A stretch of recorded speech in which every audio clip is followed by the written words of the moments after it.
la vía óptica.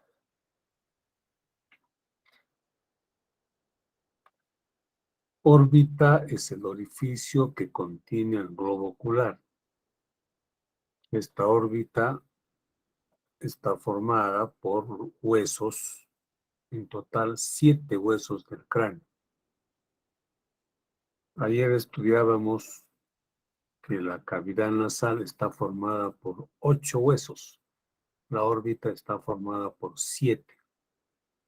De manera sencilla podemos comenzar diciendo los 4 huesos que forman el techo, el piso y las paredes laterales. Ya irían 4. El techo está el hueso frontal. Esta parte del hueso frontal se llama apófisis orbitaria del hueso frontal. Hacia abajo está el maxilar superior. Maxilar superior. Hacia afuera, la pared externa, el hueso malar. Y hacia adentro, el unguis o lacrimal. Entonces ya tenemos 4. Por supuesto que el hueso malar también contribuye a formar parte de la pared inferior, pero fundamentalmente el maxilar superior. Bueno, ahora el unguis o lacrimal tiene 2 crestas, una cresta lacrimal anterior y posterior. Al centro forma una fosa para el saco lacrimal, fosa para el saco lacrimal. Más adelante vamos a estudiar el aparato lacrimal y vamos a ver para qué sirve esta fosa lacrimal. Entonces ya conocemos 4 huesos que forman la órbita. Dijimos que son 7, nos falta 3. Uno es el esfenoides. Este es el ala mayor y el ala menor del esfenoides, separadas por la hendidura esfenoidal, que se llama también hendidura orbitaria superior. Y hacia arriba está el agujero óptico, por donde emerge el nervio óptico. Un poquito adelante los agujeros etmoidales, anterior y posterior. El otro hueso es el etmoides. Ayer hemos visto el hueso etmoides que tiene 2 masas laterales y hacia afuera tiene sus paredes que se llaman láminas orbitarias. Este es el hueso etmoides. Entonces tenemos 4 huesos periféricos, esfenoides, etmoides, son 6. Faltaría uno, que es el hueso palatino. El hueso palatino también contribuye a formar la órbita. Claro que la superficie con la que contribuye es mínima, pero existente. A esta parte del palatino se llama apófisis orbitaria del palatino. Así como hay una hendidura orbitaria superior o hendidura esfenoidal, hay otra hendidura, que es la hendidura esfenomaxilar, llamada también hendidura orbitaria inferior. Por otro lado, en el piso de la órbita tenemos este pequeño canal que se llama canal infraorbitario, que puede convertirse en conducto porque se cierra el techo superior por el hueso, conducto infraorbitario, que contiene el nervio infraorbitario y la arteria infraorbitaria, que emergen por el agujero infraorbitario.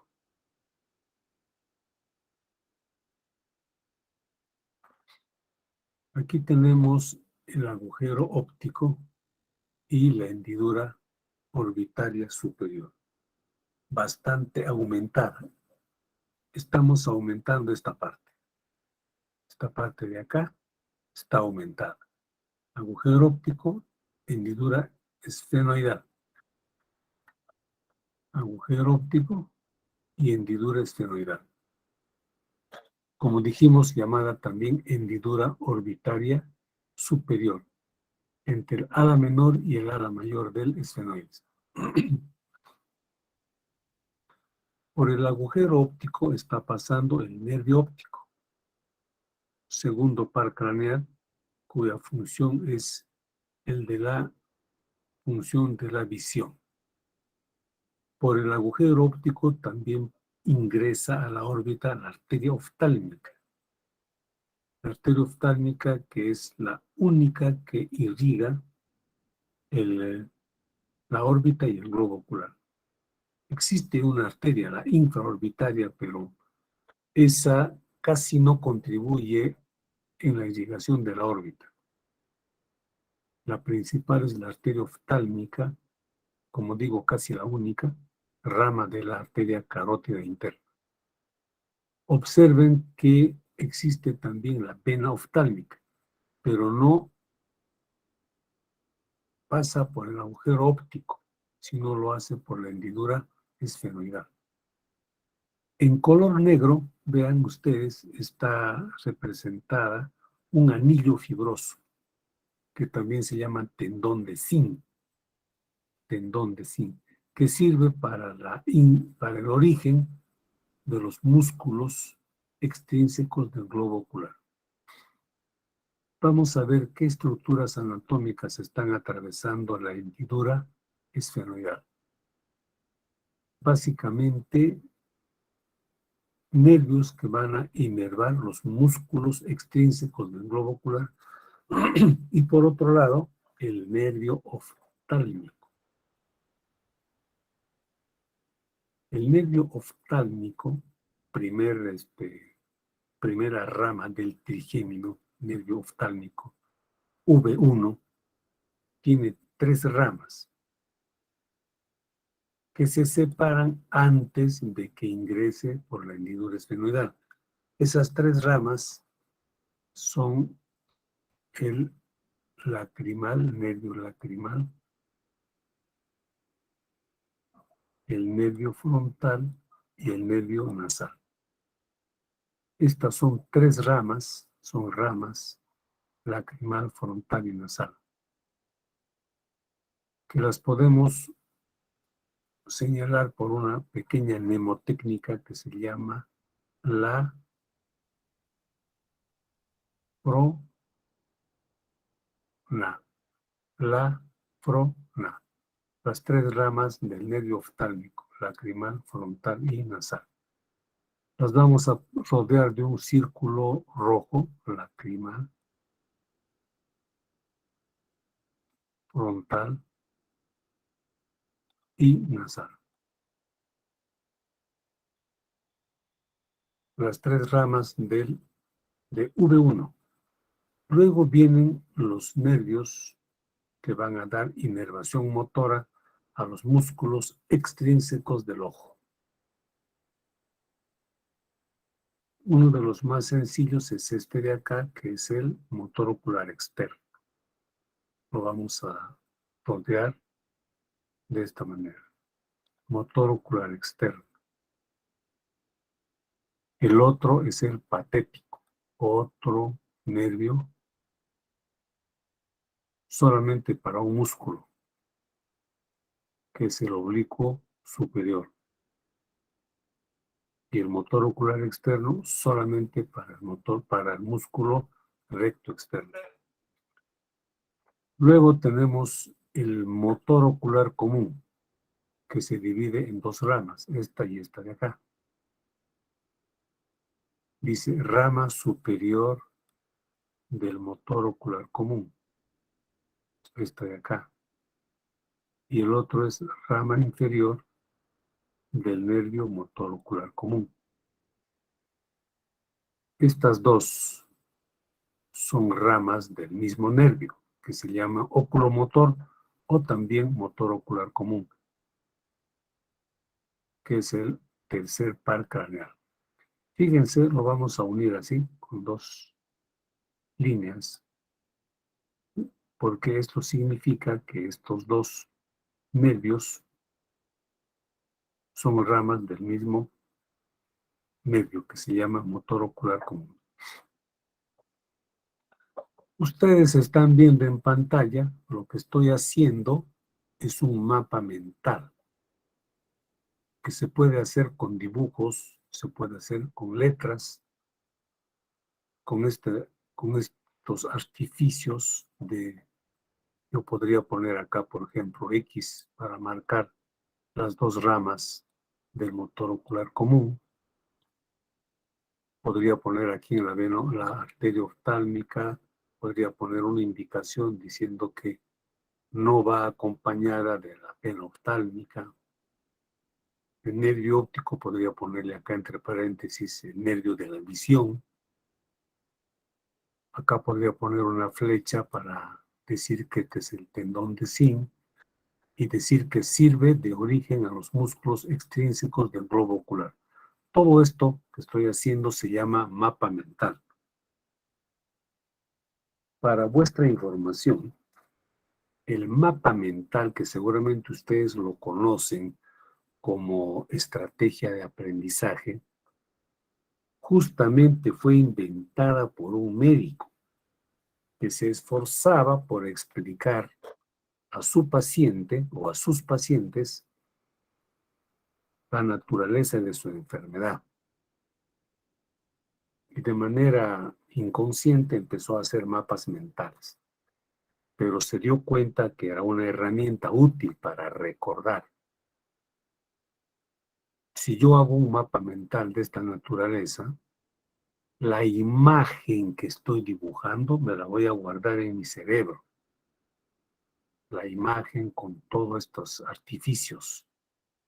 Y es una manera muy interesante de aprender medicina. Ojo que lo inventó un médico, no lo inventó un didáctico, una persona, un pedagogo, no un científico, no, lo inventó un médico. Y justamente porque se adapta al aprendizaje de la medicina. Y es por eso que nosotros hemos conversado con los docentes de práctica que esto es el tipo de dibujo que ustedes deben hacer. No nos interesa mucho que ustedes en el portafolio hagan un atlas tipo Netter. Así no van a aprender. Esta es la manera de aprender. Hagan mapas mentales. Por otro lado, hemos instruido a los docentes de práctica que les monitoricen a ustedes el proceso de confección de su portafolio. Entonces, ustedes, por favor, lleven su portafolio a la práctica, interactúen con sus compañeros y también con el docente de práctica. El mensaje final es que, por favor, ustedes revisen bibliografías, si ya conocen, practíquenlo, lo que es esto, esta manera muy interesante de aprender, no solamente anatomía, toda la medicina, les va a servir en todos los cursos. Recuerden bien, mapa mental, porque no solamente es escribir, sino que esta imagen se les va a grabar en vuestro cerebro. Bien.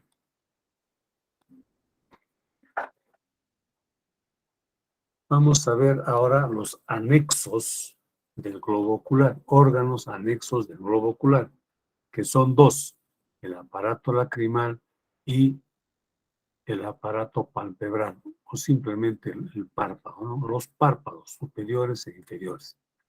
Van a ver que los párpados son aparatos muy importantes para el funcionamiento o mantenimiento del globo ocular, como lo es también la producción de lágrimas. La glándula lacrimal es una glándula de secreción externa que está ubicada en una fosita que queda en el polo superior externo de la órbita, que pertenece al hueso frontal. La glándula lacrimal tiene dos porciones, una porción orbitaria que está dentro de esa fosita y otra porción palpebral, es decir, una pequeña parte de la glándula lacrimal se encuentra dentro del párpado. De la glándula lacrimal nacen más o menos una decena o una decena, 10, 12 conductos lacrimales que drenan las lágrimas en el fondo de saco conjuntival. De allí, gracias a la actividad del pestañeo, que consiste en abrir y cerrar el párpado superior de manera rápida. Gracias al pestañeo, la lágrima se esparce por el globo ocular de tal manera que siempre debe mantenerla húmeda. Es más, se forma una pequeña estructura que se llama película lacrimal, que los oftalmólogos lo estudian y tiene incluso hasta, me parece, 3 capas. Cuando hagamos globo ocular lo vamos a ver. Se llama película lacrimal. Bueno, las lágrimas esparcidas de esta manera se evaporan más o menos en un 50%. Y la otra mitad sobrante ingresa por estos agujeritos que se llaman puntos lacrimales, que son el origen de estos conductillos lacrimales superior e inferior que terminan drenando en un saco lacrimal. Este saco lacrimal justamente está en el hueso unguiso-lacrimal, ¿no? ¿Recuerdan ustedes que allí se forma una pequeña fosa, ¿no? Que contiene al saco lacrimal. Luego del saco lacrimal, las lágrimas van a caer hacia el meato inferior, que queda por debajo en la nariz, ¿no? Por debajo del cornete inferior. Es por eso que cuando nosotros lloramos, la abundancia de lágrimas terminan drenando en la nariz, congestionando la nariz y obligándonos a limpiarnos la nariz, ¿no? Esta es la llamada también vía lacrimal.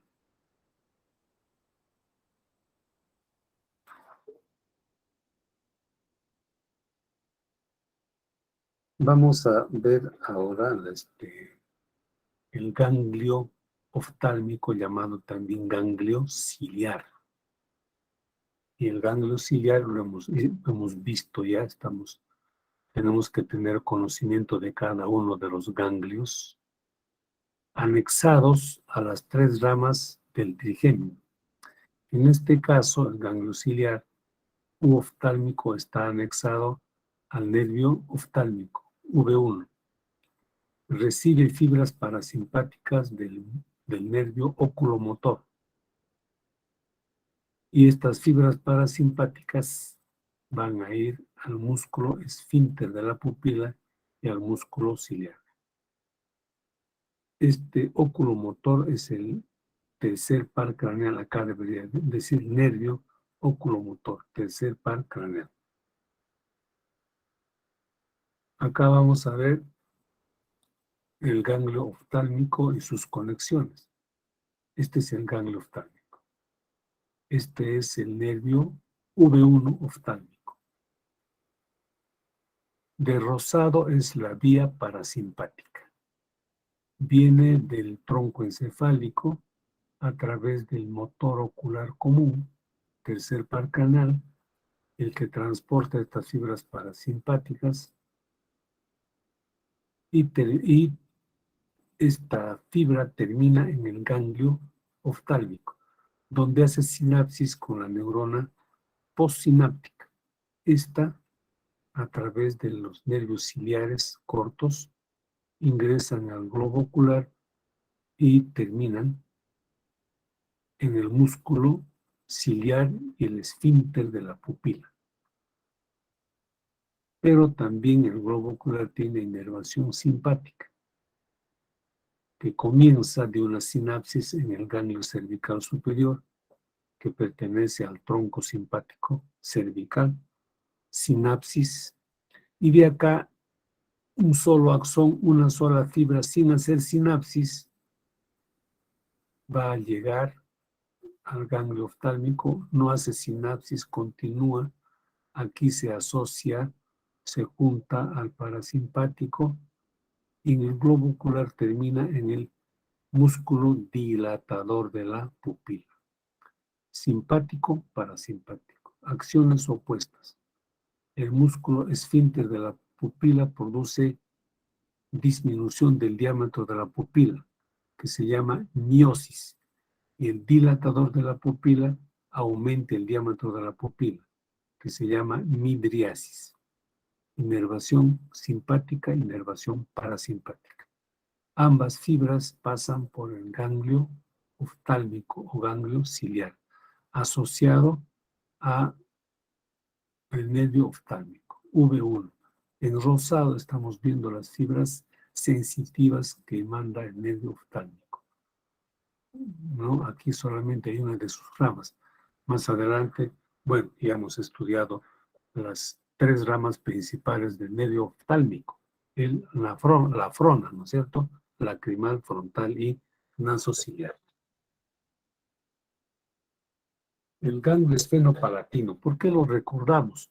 Porque está mandando, no, porque tiene que ver con las fibras parasimpáticas que van a la glándula lacrimal, que es órgano anexo del globo ocular.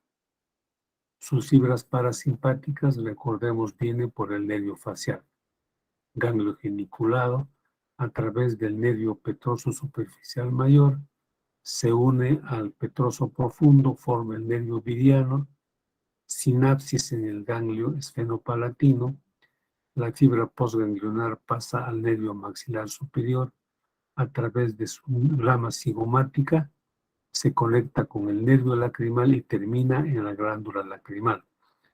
Igualmente tiene también fibras simpáticas que igualmente que el oftálmico, hay sinapsis en el ganglio cervical superior, la fibra postsináptica, una sola fibra sin hacer ningún tipo de sinapsis, solamente atraviesa el ganglio esfenopalatino, aquí se vuelve paralela a la parasimpática y también termina a la glándula lacrimal. De tal manera que la glándula lacrimal tiene inervación simpática y parasimpática. La inervación parasimpática estimula la formación de lágrimas y la simpática la inhibe.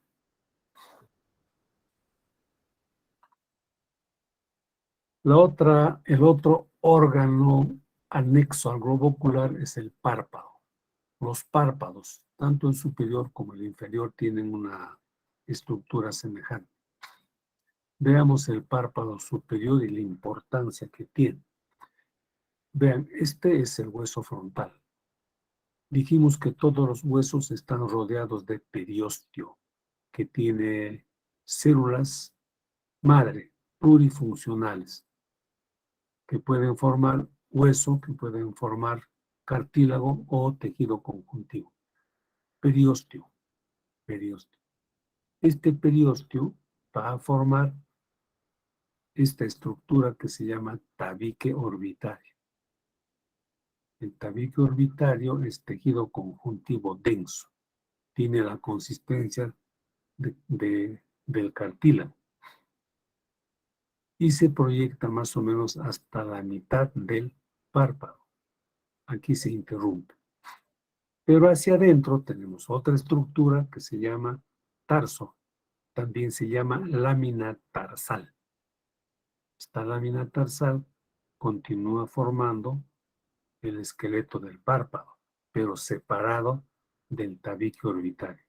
¿Qué importancia tiene? Fíjense estas dos estructuras separadas por el tendoncito que viene por el que se inserta el elevador del párpado superior. Están separados. Esto permite que si yo puedo jalar de las pestañas, esto desciende un poco, y luego, al jalar de las pestañas, puedo llevar la lámina tarsal para afuera, en este sentido.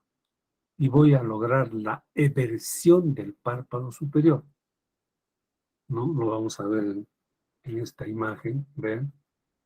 Puedo poner un hisopo, jalo de las pestañas y hago la eversión del párpado superior. Como puede verse también acá, se ha hecho la eversión.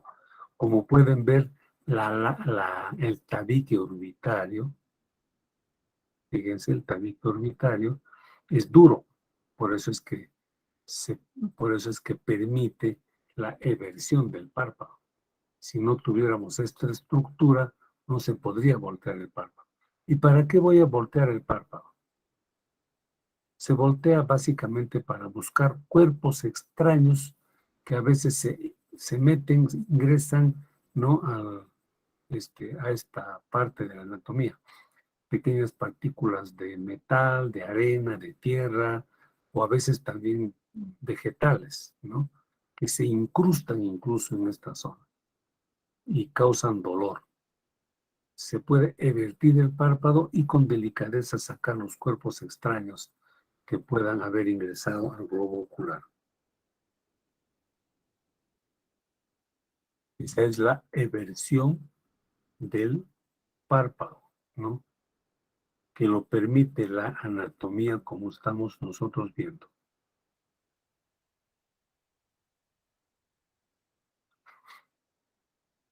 Vamos a ver ahora que dentro del párpado está el músculo orbicular de los párpados. Orbicular de los párpados. Es un músculo, dijimos, superficial. ¿No? Los músculos de la cara, de la mímica, son superficiales, es su característica. Ahora, este músculo orbicular de los párpados, ¿no? Sus fibras son circulares alrededor del ojo, ¿no es cierto? Por eso se llama así, orbicular de los párpados. El músculo orbicular de los párpados tiene dos porciones. Una porción orbicular, como ustedes ven acá, y otra porción palpebral. Solamente la porción palpebral existe en los párpados. Esta sería la porción palpebral del orbicular de los párpados. La porción orbitaria más periférica permite cerrar los ojos con fuerza. En cambio, el orbicular de los párpados nos permite ese movimiento que se llama parpadeo, que puede ser generalmente involuntario y también puede ser voluntario. El parpadeo, que consiste en abrir, en cerrar los párpados por una fracción de segundo, es una función importantísima para esparcir las lágrimas que caen aquí en el fondo de saco conjuntival.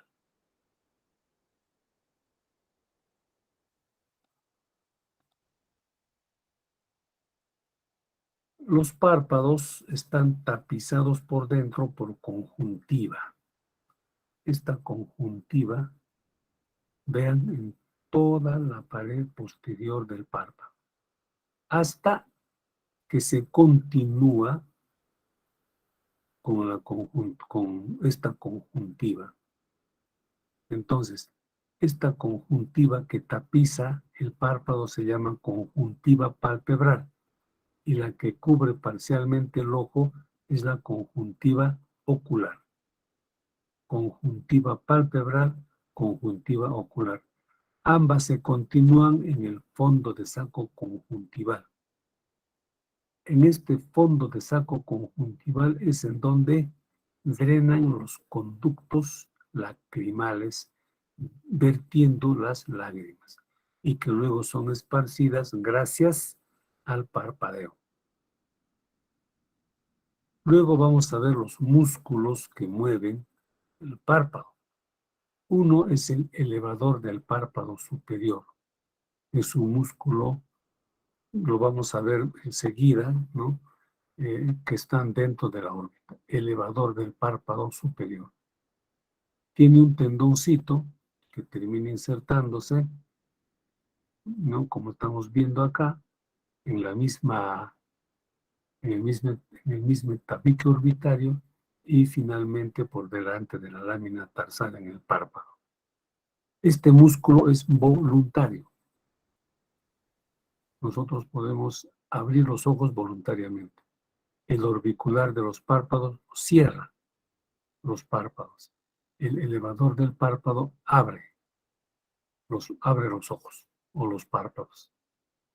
Hay otro músculo, que es este de acá, fíjense, que es el músculo palpebral superior. Se origina en el tendón del elevador del párpado y se inserta en el vértice superior de la lámina tarsal.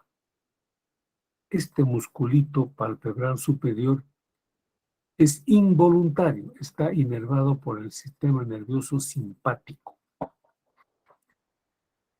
Entonces, ¿en qué momentos actúa? Cuando se estimula el sistema nervioso simpático. Vamos a ver, por ejemplo, que si nosotros podemos tener un estímulo brusco, algo así como una enorme sorpresa. Entonces, ¿qué pasa? Abrimos los ojos de sorpresa, ¿no es cierto? Veamos algo inusual, algo insólito, y entonces involuntariamente nos quedamos con los ojos abiertos. Se ha activado este músculo por el sistema nervioso simpático. Y hemos visto la vía del simpático, ¿no es cierto? Acabamos de ver, que es este de acá. Entonces, una ramita de esta inervación simpática no solamente va a la glándula lacrimal, sino una ramita se va a prolongar para inervar este músculo palpebral superior. Bueno, finalmente vamos a ver las glándulas que existen en el párpado. Hay 3 tipos de glándulas.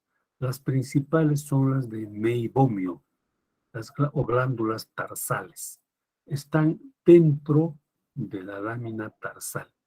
Y hay otros 2 glándulas, ¿no?, menos importantes que están, ¿no?, en el borde del párpado. Vamos a verlos. Como digo, las principales son estas de acá, las glándulas de meibomio, estas de acá. Están dentro de la lámina tarsal. Después vamos a ver estas 2 glandulitas. La principal es la de meibomio.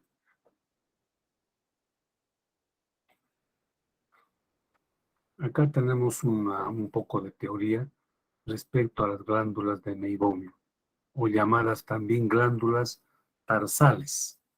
Son glándulas en forma de racimo que están en el espesor de las láminas tarsales. Existen en número de 25 a 30 para cada párpado y se abren en el borde libre detrás de las pestañas. Acá tenemos una imagen de estas glándulas de meibomio, entre 25 y 30 en cada párpado, tanto superior como inferior. Ven en todo el espesor, en todo el párpado, ¿no?, de arriba hacia abajo, dentro del párpado. Estas van a producir una sustancia que actúa como lubricante, que ayuda a las lágrimas a que puedan discurrir fácilmente, ¿no? Posiblemente también ayuden a que la lágrima no se evapore tan fácilmente. Y es por eso que cuando fallan estas glándulas, con la edad a veces se atrofian y se van perdiendo y van a producir un problema que se llama ojo seco, ¿no?, que las personas de edad sufren. Y eso produce irritación, enrojecimiento de los ojos. Bien, son las glándulas de meibomio, muy importantes en el funcionamiento del globo ocular.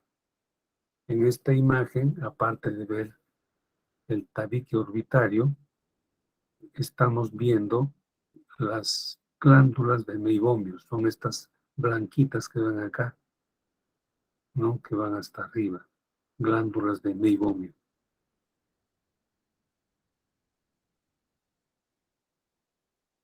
Eso ya es patología, vamos a ver un ratito.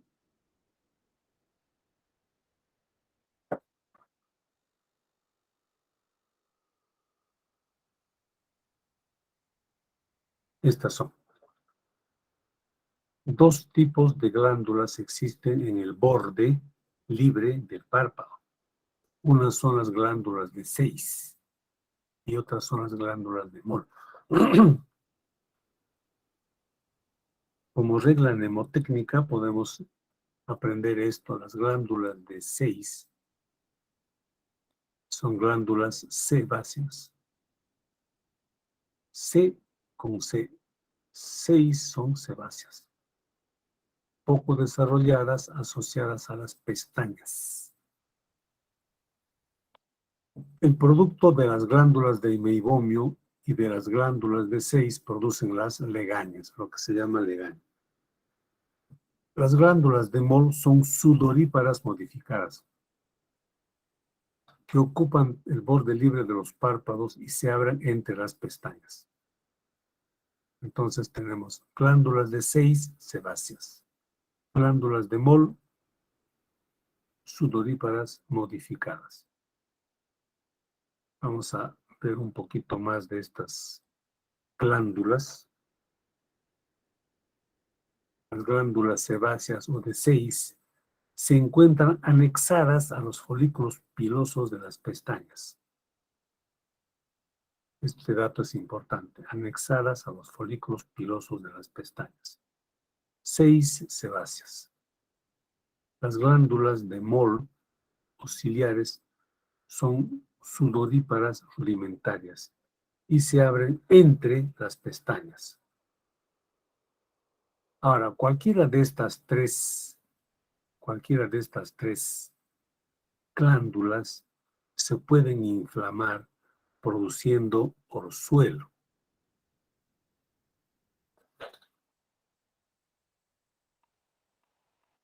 Este es el orzuelo, conocido bastante en la medicina popular, ¿no es cierto?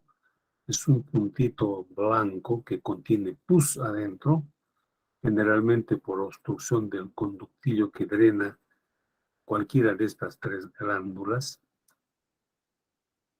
Se inflama y forma este pequeño forúnculo que se llama así orzuelo.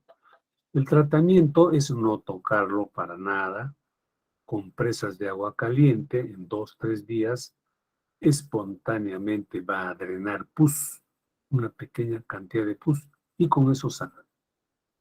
No hay que manipular, ningún forúnculo se manipula.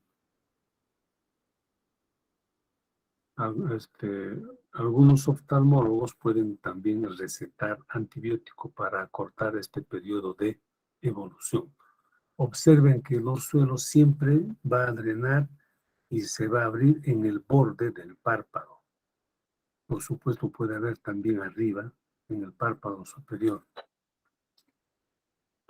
Una patología muy semejante es el chalacio. El chalacio, en cambio, se produce solo en la glándula de meibomio.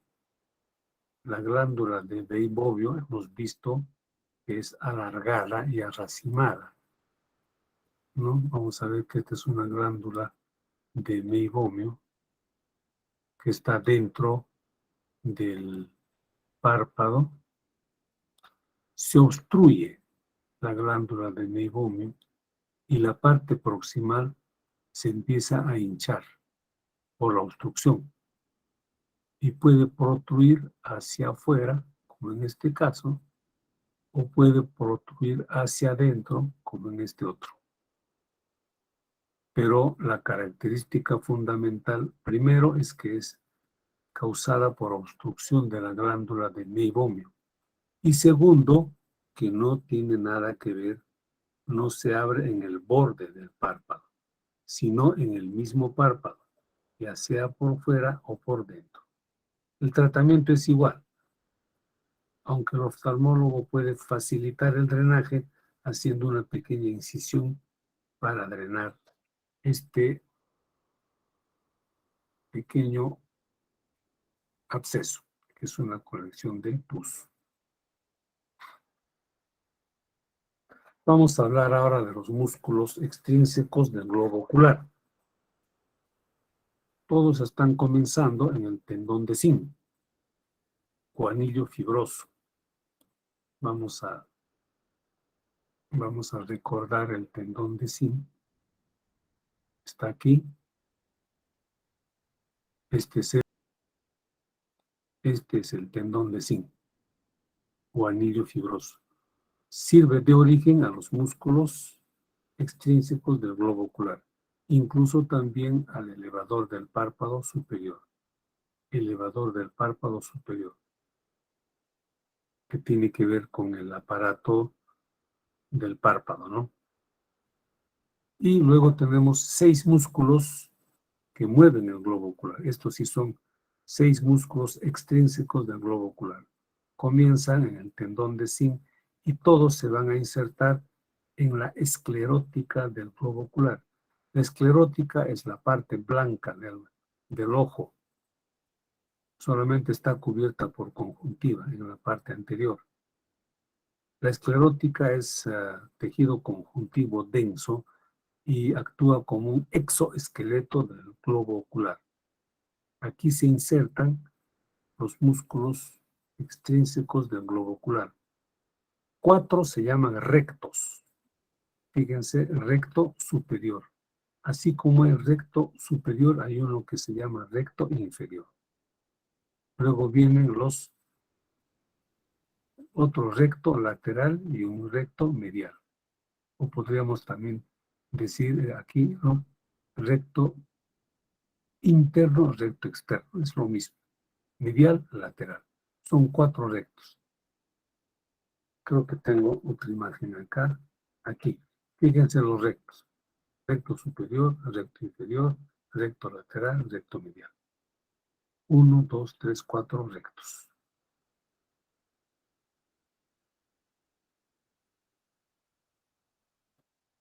Luego tenemos 2 oblicuos, oblicuo superior y oblicuo inferior.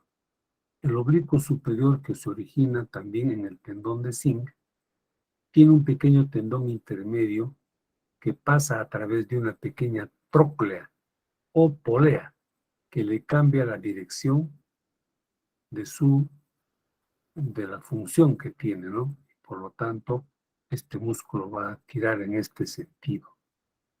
Cuando se contrae, el globo ocular se va a ir en este sentido y por lo tanto va a mover el globo ocular para abajo y afuera. Y luego tenemos el oblicuo inferior. El oblicuo inferior, en cambio, no se origina en el tendón de Zinc, se origina en el piso de la órbita y termina también en la esclerótica. Luego viene una cosa importante. Fíjense, nosotros tenemos el globo ocular que tiene forma redondeada. Podemos dividirlo en 2 hemisferios, hemisferio anterior y hemisferio posterior. En el hemisferio anterior se insertan los rectos lateral y medial, el recto superior y el recto inferior. En cambio, en el hemisferio posterior se inserta los oblicuos, el oblicuo superior y el oblicuo inferior. Como vemos acá, fíjense, aquí está la inserción del recto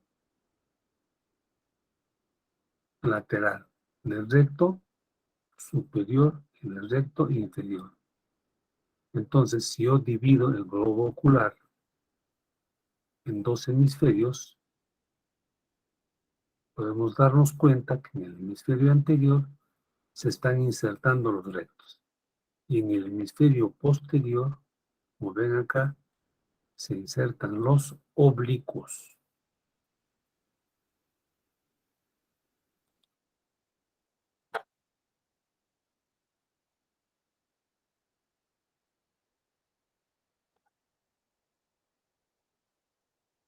Esta imagen es lo mismo, no hay diferencia, no vamos a insistir en ella. Y aquí podemos ver los rectos, el oblicuo superior con su pequeña tróclea, el oblicuo inferior, elevador del párpado superior. Esto es para ver la inervación. El músculo oblicuo superior está inervado por el nervio troclear, cuarto par craneal. Es decir, tenemos todo un par craneal exclusivamente con fibras motoras para el músculo oblicuo superior. De manera semejante tenemos todo un par craneal que solamente tiene fibras motoras para el recto lateral. A este nervio también se le llama nervio abducens, sexto par craneal. También se llama motor ocular externo. Entonces, nosotros dijimos que vamos a estudiar cada uno de los nervios craneales. Estos dos músculos son músculos sumamente sencillos, simples, dado que solamente tiene fibras motoras y solamente para un solo músculo, igual el abducens. El resto de los músculos, incluyendo el elevador del párpado superior, están inervados por el nervio oculomotor, llamado también motor ocular común, tercer par. Entonces, hemos estudiado en la clase anterior el primer par craneal, que es el olfatorio. En la próxima clase estudiaremos el nervio óptico, segundo par craneal. Y acá tenemos el tercero, el cuarto y el sexto. El quinto par, que es el trigémino, prácticamente también ya estamos terminando de estudiarlo. Hemos visto sus tres ramas, los ganglios asociados a cada una de las tres ramas del trigémino. Hemos visto las ramas de cada uno de los nervios del trigémino y vamos a ver un poco más. Bueno, acá tenemos una aplicación clínica que se llama estrabismo. En el lenguaje común decimos a esto visquera, ¿no? Ojo visco. Esto se llama estrabismo. Para poder explorar el estrabismo, nosotros utilizamos una pequeña linterna y mandamos un haz de luz a los ojos y le indicamos al paciente que mire la linterna o que nos mire a nosotros. Y vamos a ver que el reflejo de la linterna puede verse en la pupila, como se puede ver aquí, centrada. En cambio, el otro ojo lo tiene, vean ustedes el reflejo, lo tiene en el borde entre el iris y la esclerótica. Esto nos permite diagnosticar y también ver el grado de estrabismo. Este paciente posiblemente ha tenido una parálisis del motor ocular externo. Ven, el motor ocular externo no jala en este sentido, ¿no es cierto? Y hay parálisis del motor ocular externo. Al paciente se le puede indicar que nos mire con este ojo y el que se desvíe es el otro.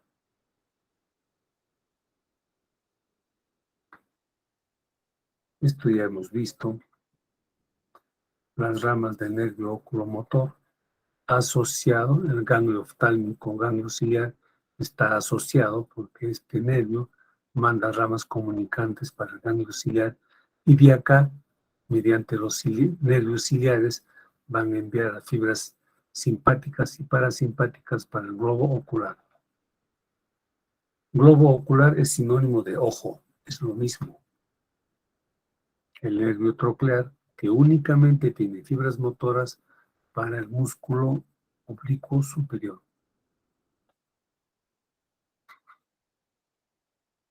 El nervio oftálmico, primera rama del trigémino, dijimos que da tres ramas principales, lacrimal, frontal y nasociliar.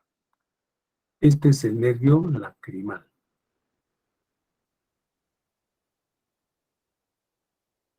Que recibe una rama del cigomático temporal, que a su vez es rama de V2, con fibras parasimpáticas para la glándula lacrimal.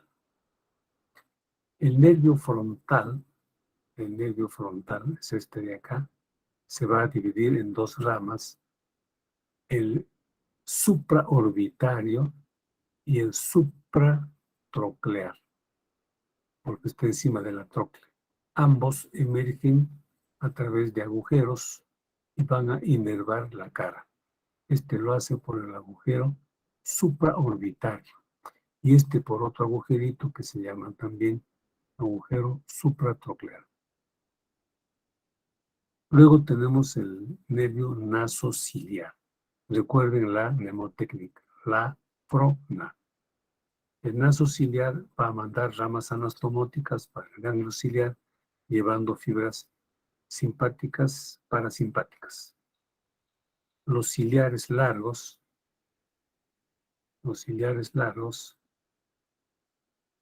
que van a ingresar a la esclerótica, llevando fibras simpáticas, parasimpáticas.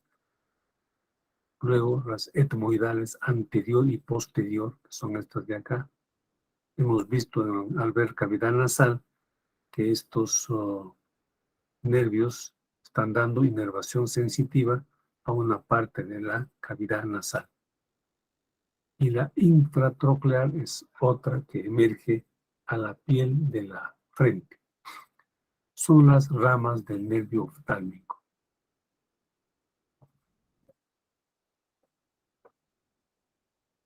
La arteria oftálmica, como dijimos, es la única que irriga la órbita y el globo ocular. Participa también en la arteria infraorbitaria, pero prácticamente no participa, muy poco participa en la irrigación del globo ocular y de la órbita, y emerge por el agujero infraorbitario. Todo el globo ocular está irrigado casi solo por la arteria oftálmica. Esta, como dijimos, ingresa a la órbita por el agujero óptico y adentro se divide en una serie de ramas que en la mayoría de casos corren paralelas a los nervios. Por ejemplo, acá tenemos la arteria lacrimal que va a correr paralela al nervio lacrimal y esta, como ven, está destinada para la glándula lacrimal. Pequeñas ramitas pueden salir también, ¿no? A irrigar el párpado. Otra rama como si fuera la frontal, porque acá no hay rama frontal, pero sí la supraorbitaria que acompaña a la rama supraorbitaria, ¿no? Al nervio supraorbitario y juntas emergen por el agujero supraorbitario. Luego hay otra ramita, y van a dar esta rama supratroclear que también corre paralela al nervio del mismo nombre, y antes van a dar estas ramas etmoidales, anterior y posterior, que de manera semejante a los nervios del mismo nombre van a contribuir a irrigar la cavidad nasal. Luego tenemos estas arterias ciliares posteriores cortas y posteriores largas. Son casi lo mismo porque tienen la misma función. Perforan la esclerótica y van a irrigar la úvea, es decir, la parte vascular del globo ocular. Y finalmente, una de las ramas más importantes es la arteria central de la retina. La arteria central de la retina es una ramita que sale de la primera porción de esta arteria y se sitúa al centro del nervio óptico, continúa así y emerge, ¿no?, hacia el globo ocular para irrigar la retina. La retina es la parte nerviosa, la parte visual del globo ocular y está irrigada por esta arteria central de la retina.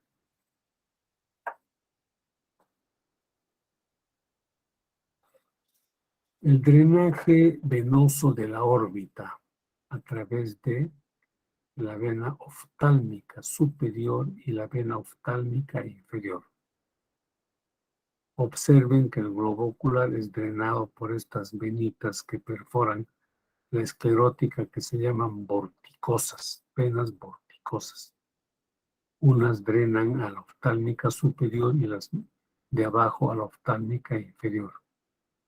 Ambas oftálmicas se unen y terminan, recuerden que por acá está saliendo por la hendidura esfenoidal y terminan en el seno cavernoso. El seno cavernoso es una dilatación venosa formada por paredes de dura madre cerca a la silla turca del esfenoides. Vean que ambas van a tener anastomosis con el plexo pterigoideo. Plexo pterigoideo, recordemos que está dentro de la fosa infratemporal y a través de la vena maxilar va a drenar en la retromandibular. Acá existe una característica importante de este tipo de drenaje, que es la existencia de una anastomosis entre la vena facial y la vena oftálmica superior, a través de sus tributarias, en este caso, la vena angular y la supraorbitaria. La angular va a drenar en la facial y la supraorbitaria en la vena oftálmica superior, pero aquí anastomosa. Entonces, aquí puede ocurrir lo siguiente. Podemos tener aquí un pequeño forúnculo, el granito que nosotros llamamos, que no hay que manipularlo, porque esto puede crecer, ¿no? Y puede causar que microbios de acá ingresen a esta venita, a la vena angular. El microbio, gracias a esta anastomosis, puede ingresar a la oftálmica superior y luego llegar al seno cavernoso. Existe este camino. En el seno cavernoso, como hay éstasis venosa, la sangre no circula a mucha velocidad, da oportunidad a que los microbios puedan multiplicarse y finalmente pueden causar una complicación que se llama trombosis séptica del seno cavernoso. Esta infección puede extenderse al sistema nervioso central, causando una meningoencefalitis que puede eventualmente causar la muerte. Es por eso que algunos cirujanos llaman a esto, acá tenemos la nariz y acá tenemos la comisura de la boca. Entonces se traza un triángulo de la glabela a las comisuras labiales y le llaman a todo esto triángulo de la muerte, ¿no? Cualquier infección podría ser también aquí en la cara, en la mejilla, ¿no? Muy cerca y también puede drenar. No hay que tocar los granos, los granitos, los forúnculos, no se manipula. Con el advenimiento de la era de los antibióticos, esto ha disminuido y puede ser controlado. Pero la anatomía nos está enseñando, porque este es cuadro clínico que ocurre, ¿no? Quizá antes con más frecuencia y ahora con menos frecuencia, pero ocurre gracias a esta anastomosis entre tributarias de la vena facial y tributarias de la vena oftálmica superior.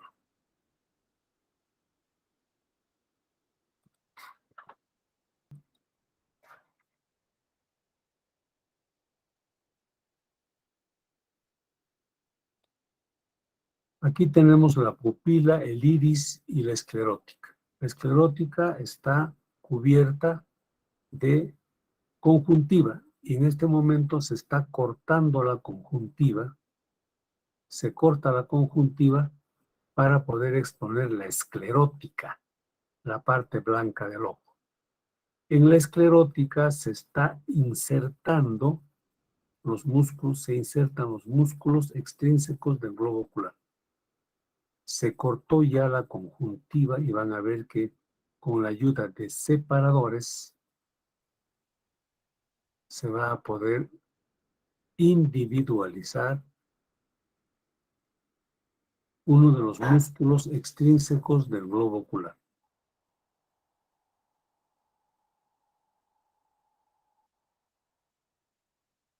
Es una tijerita de disección muy fina, todo el instrumental de oftalmología obviamente sumamente fino. Vean que esta imagen está en aumento, el globo ocular que es pequeñito se está viendo aumentada como 10 veces. Aquí en color rojo están viendo ustedes ya un músculo extrínseco del globo ocular que el oftalmólogo ha escogido, que posiblemente sea el responsable del estrabismo y tiene que ser corregido. Ya puso un separador para individualizarlo. Ahora va a poner otro separador y finalmente va a ser la sección de este músculo. Vean ustedes, viene, va a poner otro gancho.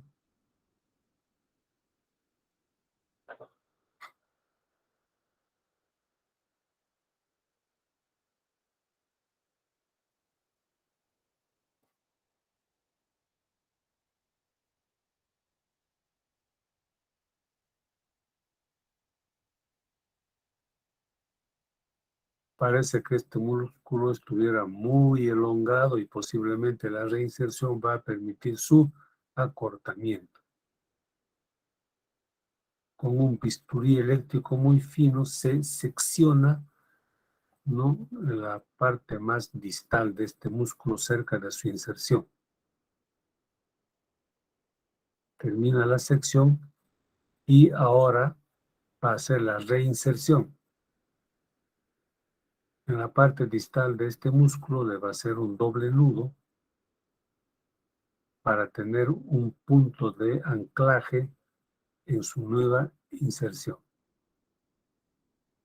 Es decir, hay una reorientación de la inserción distal de este músculo.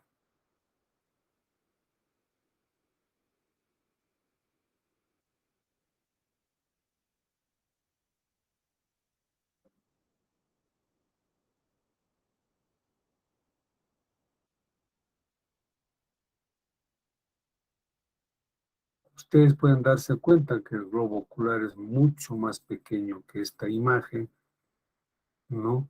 Están operando con microscopio, el globo ocular ha sido aumentada, calculo, unas 20, 25 veces.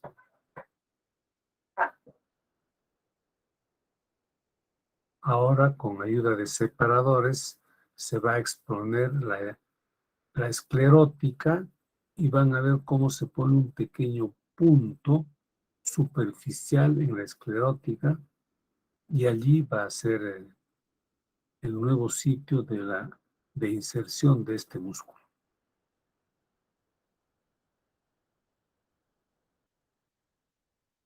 Un separador pequeño para exponer el punto, el sitio donde se va a hacer la reinserción de este músculo. Fíjense con esa aguja muy fina. Ven, está entrando superficialmente la esclerótica. Por supuesto, hay que tener mucho cuidado con esa aguja porque se podría perforar el globo ocular. Allí solamente se está poniendo en la esclerótica superficial.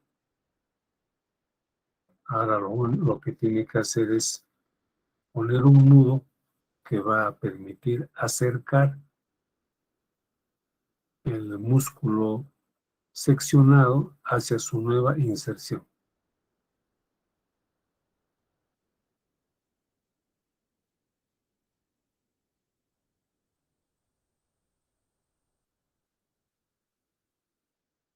Se está poniendo el nudo y vean el músculo cómo se acerca a su nueva inserción. Allí se va a quedar pegado.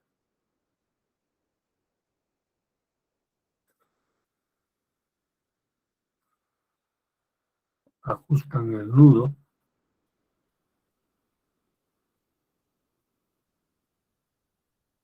Le hacen un tercer nudo de seguridad y ahora lo que van a hacer es cortar los cabos.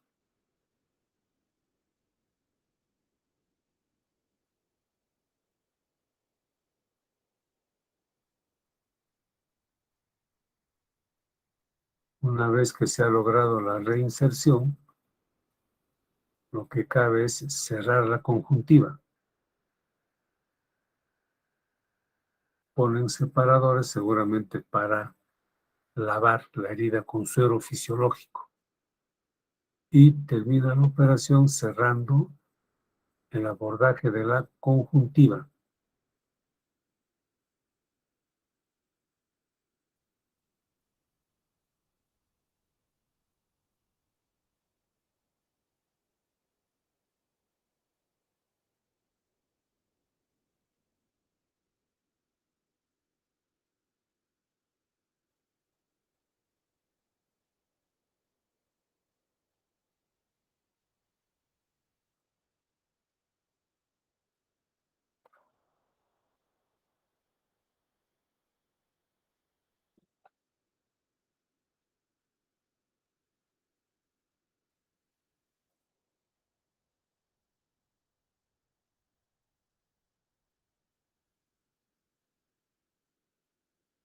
Le ponen un punto más y vean la herida está cerrada.